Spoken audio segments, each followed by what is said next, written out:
জুলাই সনদকে ব্যর্থ করে দেওয়ার কোন ধরনের অপতৎপরতা ছাত্র জনতা মেনে নিবে না। জাতীয় নির্বাচন অনুষ্ঠিত হইতে হবে জুলাই সনদের ভিত্তিতে এবং জাতীয় নির্বাচন যথাসময়ে অনুষ্ঠিত হইতে হবে। সেই সংস্কারে বাস্তবায়নে সব থেকে বড় অসহযোগিতা করতে বিএনপি, মানে তাদের সেই অসহযোগ আন্দোলন জুলাই সনদ বাস্তবায়নে তারা বাস্তবায়িত করতে হবে সেই আন্দোলন।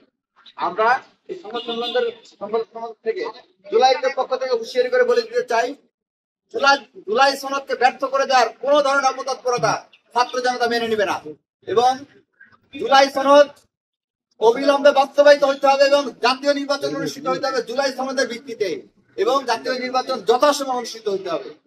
এছাড়া অন্য কোনো অপশন নাই। জুলাই সনদ দিয়ে কোনো কম্প্রোমাইজের সুযোগ নাই।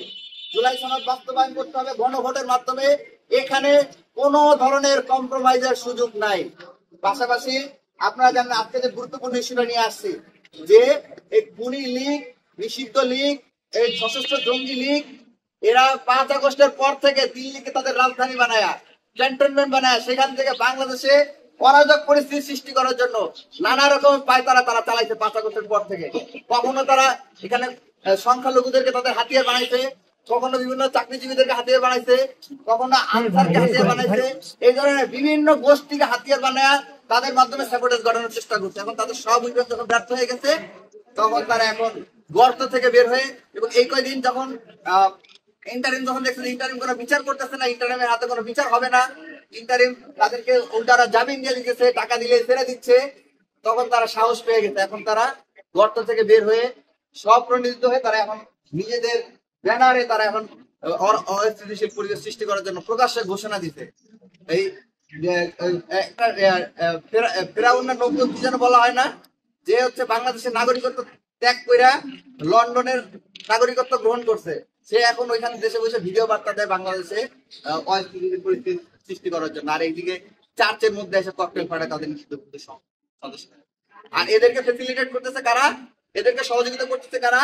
ওই যে শুরুতে বলছিলাম পুলিশ লীগের কারো বিচার হয় নাই, পুলিশ লীগ, র্যাব লীগ, এদের মধ্যে তাদের যে দলীয় যে অফিসাররা আছে তারা তাদেরকে সুবিধা করে দিচ্ছে, তাদের বিরুদ্ধে কোনো ব্যবস্থা গ্রহণ করছে না। আপনারা আগে দেখতেন না, যদি বিএনপি জামাত এই ফেসিবাদী আচরণের বিরুদ্ধে একটা মিছিল করতো তাহলে একদিনের ভিতরে, 1 ঘন্টার ভিতরে, 2 ঘন্টার ভিতরে তাদের সার্চ করে খুঁজে বের করতো না।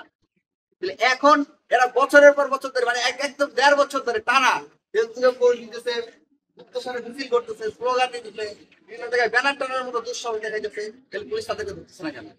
পুলিশ তো তারা ধরতে চায় না, বরং তো পুলিশ তাদেরকে ছেড়ে দেয়, প্রশাসন তাদেরকে ছেড়ে দিচ্ছে।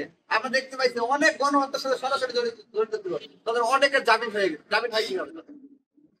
তাদের তো বিচার হওয়া দরকার ছিল, জামিন হলে কি হবে? এই যে এইভাবে সরকারের মধ্যে যারা কিছু কিছু উপদেষ্টা, তারা নাম বলতে চাই না, আমরা প্রয়োজনের সামনে নামও বলবো, আমাদের কাছে তথ্য আছে, তারা সন্ত্রাসী এই লীগদেরকে পুনর্বাসিত করার জন্য নানা রকম পদক্ষেপ গ্রহণ করতেছে, লীগকে ফিরে আনার ব্যাপারে নানা ধরনের পদক্ষেপ গ্রহণ করতে। এর মধ্যে কিছু বক্তব্য আপনারা জানেন, আপনি ঘোষণা দিয়ে বলছেন যে আওয়ামী লীগ নিষিদ্ধ করাকে পছন্দ করেন না, এরকম অনেক উপদেষ্টা তো ঘোষণাই দিচ্ছেন। এরকম আমরা, তারা যদি এখনো সাবধান না হন তাহলে আমরা তাদের ব্যাপারে প্রকাশ্য অবস্থান নিতে বাধ্য হব।